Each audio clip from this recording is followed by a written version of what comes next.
নমস্কার বন্ধুরা, আজকে একটা অত্যন্ত গুরুত্বপূর্ণ বিষয়ে তোমাদের সাথে কথা বলবো, যেটা হচ্ছে সিট ম্যাট্রিক্সকে কেন্দ্র করে।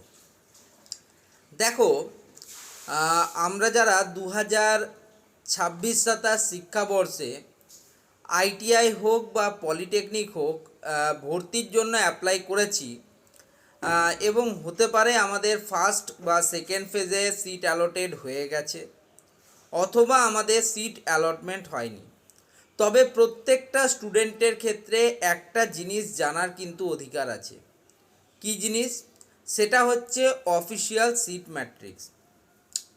আজকের দিনে দাঁড়িয়ে Howrah Homes college, let suppose Howrah হোমসে ইলেকট্রিশিয়ানে কটা কটা সিট রয়েছে, বা দুর্গাপুর গভর্নমেন্ট আইটিআইয়ে মেশিনিস্ট গ্রাইন্ডার ট্রেডে কতগুলো সিট রয়েছে, এবং first phase seat allotment result এবং অ্যাডমিশান হওয়ার পর কতগুলো সিট অ্যাভেলেবেল থাকলো পরবর্তী ফেজের জন্য, কোন ডিপার্টমেন্টে কটা করে সিট অ্যাভেলেবেল থাকলো, ওপেন র্যাঙ্ক সেই তোমাদের ফেজের ওপেন র্যাঙ্ক কত ছিল সেই কলেজের স্পেসিফিক ডিপার্টমেন্টের, এবং specific department first phase admission নিয়ে নেওয়ার পর ক্লোজিং র্যাঙ্ক কত হলো, এবং কতগুলো সিট অবশিষ্ট থাকলো, কতগুলো সিট ফিল আপ হলো, এর ডেটা কিন্তু অবশ্যই স্টুডেন্টদের জানা প্রয়োজন।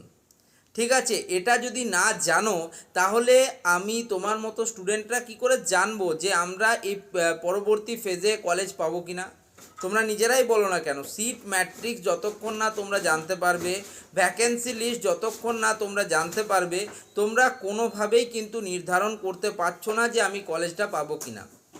ধরো, আমাদের অলরেডি কিন্তু সেকেন্ড ফেজের অ্যালটমেন্ট কিন্তু পাবলিশ হয়ে গেছে, এবং তার পরবর্তীকালে কালকে অর্থাৎ 12ই আগস্ট 2026 পর্যন্ত কিন্তু আমাদের যে ভর্তি প্রক্রিয়া বিকেল 5:30 পর্যন্ত সেই ভর্তি প্রক্রিয়া কিন্তু চলেছে।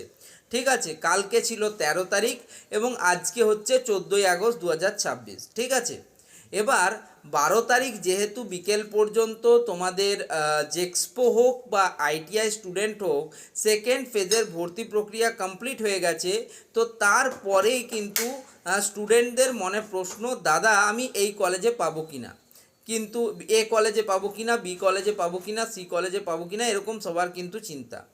এবার 13 তারিখে যেহেতু একদিন পর বা কিছুদিন পর তোমাদের পরবর্তী ফেজের অ্যালটমেন্ট বেরোচ্ছে, তো এই সময়ের মধ্যে আমার মনে হয় সিট ম্যাট্রিক্স প্রকাশ করা যায়, এতে কিন্তু কোনো অসুবিধা থাকার কথা নয়। ঠিক আছে, এমনটা কিন্তু হতে পারে, ধরো সেকেন্ড ফেজ সিট অ্যালটমেন্টের পর দেখা গেল যে তোমার শিলিগুড়ি গভর্নমেন্ট আইটিআইয়ের কথা বলছি, সেখানে ধরো মেকানিক ডিজেল ট্রেডে 30টা সিট ছিল।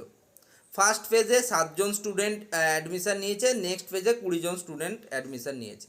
তার মানে 27টা সিট তো অলরেডি অকুপায়েড বা অ্যালটেড হয়ে গেছে স্টুডেন্টের। তাহলে বাকি বাঁচলো 3টে সিট। এবার যে সমস্ত স্টুডেন্টরা সেই কলেজে অ্যাপ্লাই করেছে, এবার তারা জানবে যে এখনও কিন্তু কলেজে 3টে সিট আছে, সেক্ষেত্রে আমি পেতে পারি। এখন তো পুরোটাই আমরা ধোঁয়াশার মধ্যে রয়েছি যে আমি যে চয়েস ফিলিংগুলো করেছি সেই কলেজে সিট আছে কি না। এবং সত্যি বলতে গেলে প্রিভিয়াস ইয়ারগুলোর exact cut off data, open rank, closing rank এবং phase wise, phase allotment wise কিন্তু কোথাও পাবলিশ নেই। আইটিআইয়ের ক্ষেত্রে আমি নিজে অনেক সার্চ করে দেখেছি, কিন্তু কোথাও আমি কিন্তু সেরকম ডেটা পাইনি। পলিটেকনিক স্টুডেন্টদের কিছু ক্ষেত্রে ডেটা অ্যাভেলেবেল রয়েছে, তবে তোমরা তার মধ্যে দেখবে যে অনেক জায়গায় কিন্তু বিভ্রান্তিকর কিছু ডেটাও কিন্তু শো করা রয়েছে। ঠিক আছে, যেমন ধরো আমি বলছি একটা কলেজ, লেট সাপোজ আমি কথা বলছি আরামবাগ গভর্নমেন্ট পলিটেকনিক সাপোজ। ঠিক আছে, আরামবাগ গভর্নমেন্ট পলিটেকনিকে 2025 সালের যে ওপেন র্যাঙ্ক ছিল, ধরো সিভিল ইঞ্জিনিয়ারিংয়ের ওপেন র্যাঙ্ক ছিল ধরো 370। ঠিক আছে, মানে 370 নাম্বার যে মানে যার র্যাঙ্ক হয়েছিল মেরিট লিস্টে পলিটেকনিকে, সেই স্টুডেন্টটা তোমার পেয়েছে সিভিল ইঞ্জিনিয়ারিং, এবং লাস্ট র্যাঙ্ক দেওয়া আছে সাপোজ 30,000 সাপোজ।